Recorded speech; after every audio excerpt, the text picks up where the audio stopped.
What is going on, guys? I'm back. I took a long break because my I started college, and I was too busy paying attention to that. Um, I'm gonna try starting to record reactions from now on. Like I said earlier, I don't know when I said that, but I remember saying that. So yeah, today we're gonna watch Salmonella. He finally came back, so I'll be reacting his new videos. And I'm gonna be clear with you guys right now.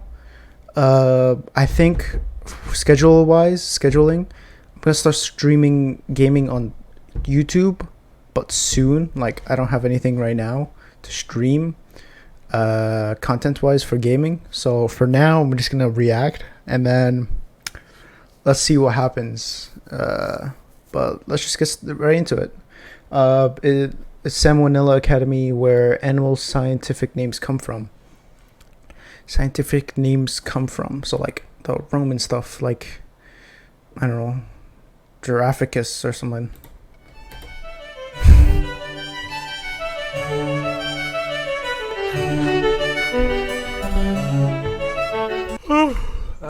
Hey kids, I just woke up from a nap I took in January of 2020 and boy are my arms tired. Let's see what I missed. Queen's dead, war in Ukraine, the Taliban's back. What is... Holy shit. I'm back. I went a few seconds before, fixed up my lighting. So let's just continue. Dead, war in Ukraine, the Taliban's back. What is... Holy shit. They made a movie called Scoob. Scoob. Unprecedented global pandemic, Space Jam 2, some popular Wasn't really a good movie. I watched it, didn't like it. guy named Brandon. Yep, that just about covers it. Anyway, we all know about the scientific names of animals, but did you ever wonder what they actually mean? To find out, we must look to taxonomists. They're the guys responsible for the systems of nomenclature we use to classify organisms, and boy are they convoluted. First you got the big eight: domain, kingdom, phylum, class, order, family, genus, species. I've seen plenty of mnemonic devices for this, but since the D Yeah, I remember.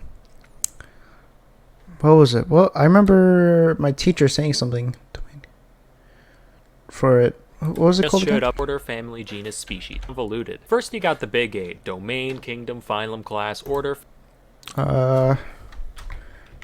Acronym for species classification. Yeah, King Philip came over for good spaghetti. Yeah, that's what I remember.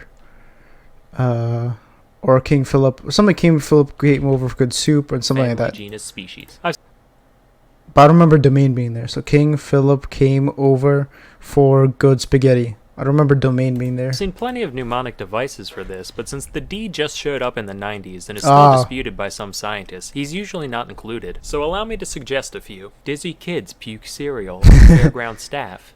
Dumb kittens pushing cups over, feeds growing spite. That's funny. Donkey Kong's fucking serendipitously. The way this whole thing works differs Holy crap. Okay.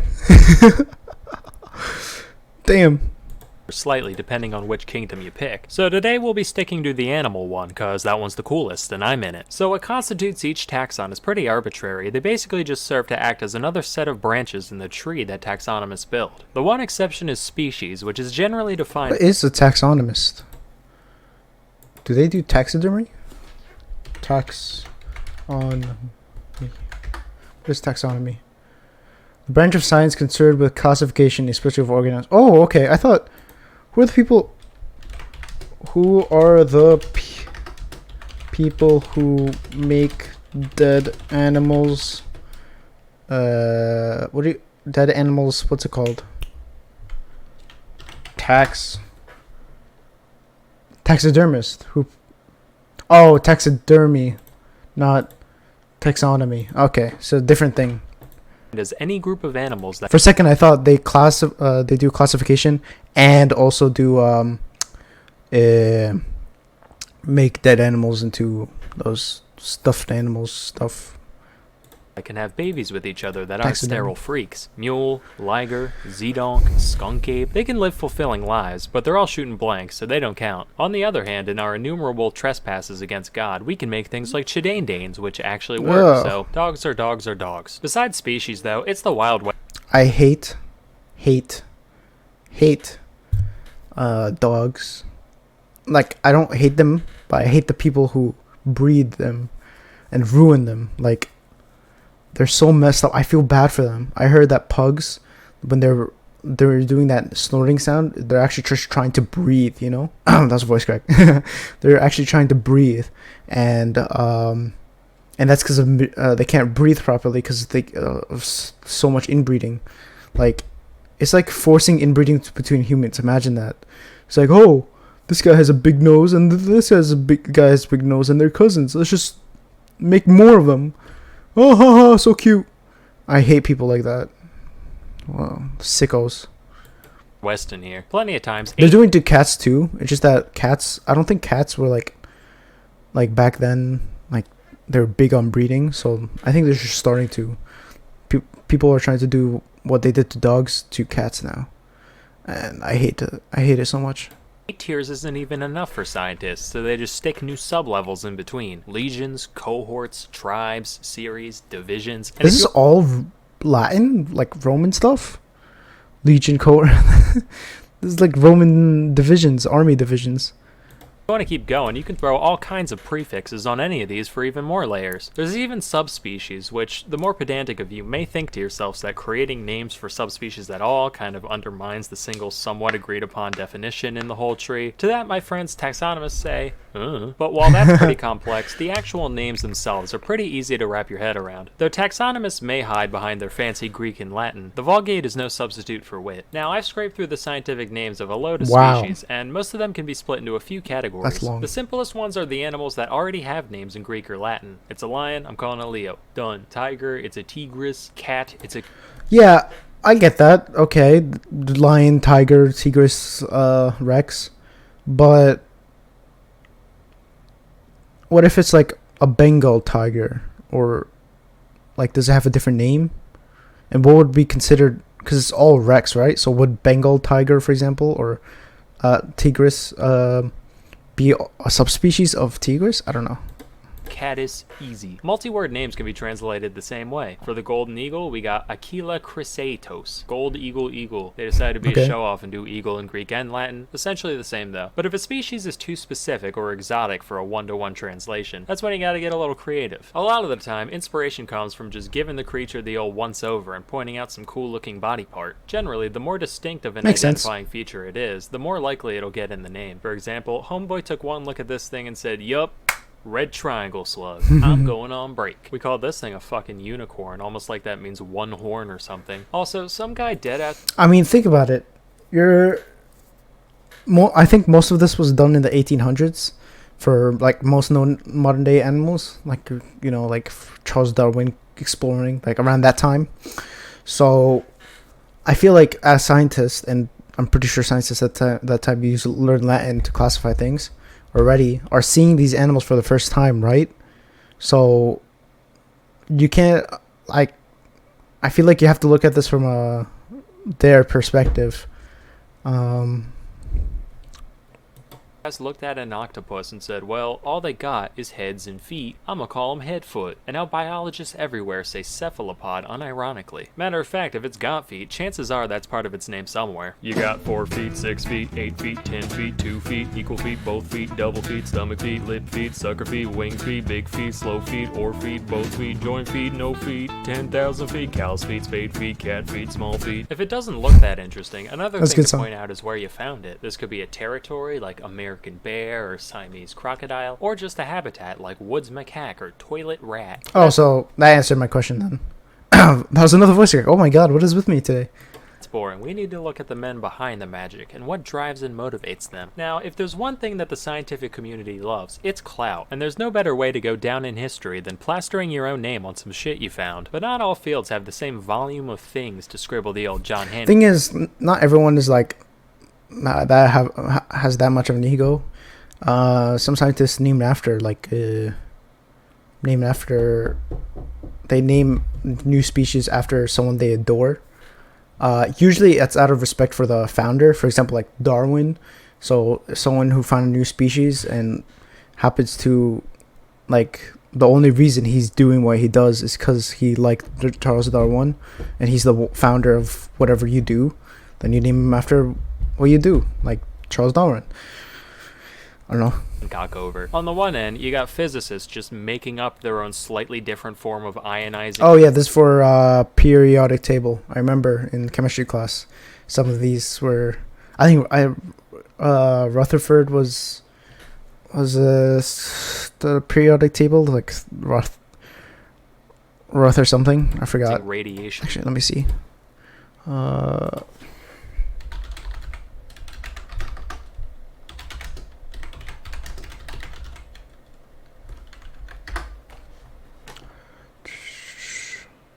Yeah, Rutherfordium. Yep. I was right. So Rutherford was Rutherfordium on the periodic table.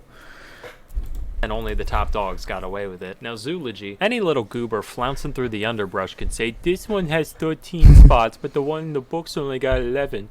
I will call him Splinkus's ladybird. Alternatively, plenty of biologists have given shout-outs to their contemporaries, both other biologists and those across the academic gamut, from geologists to physicists to explorers and more. Naturally, Darwin's got a shit. To be honest, though, if I were a scientist and found like a new species, I'd be like, yo, Elias, or whatever. Immediately my name. Immediately. No hesitation. But even the background characters get immortalized one way or another. Who are Thompson, Grant, Summering, Erlanger, Speke, and Cuvier? I don't know, but they've all got gazelles, so they must be pretty cool. Of course, other times the name checks go to people who had fuck all to do with anything except for one taxonomist being a fan of theirs. Plenty of popular celebrities have species named after them, but since all the big cute stuff was found and branded a while ago, most of these idols are commemorated through repulsive little invertebrates. You got Scaptia, Beyonce. Makes sense. Makes sense either way. The only similarity I can gather here is queen bee, looks like a bee, both not a real bee. There's Anomphilus jageri. What does it say? Oh, what does that say?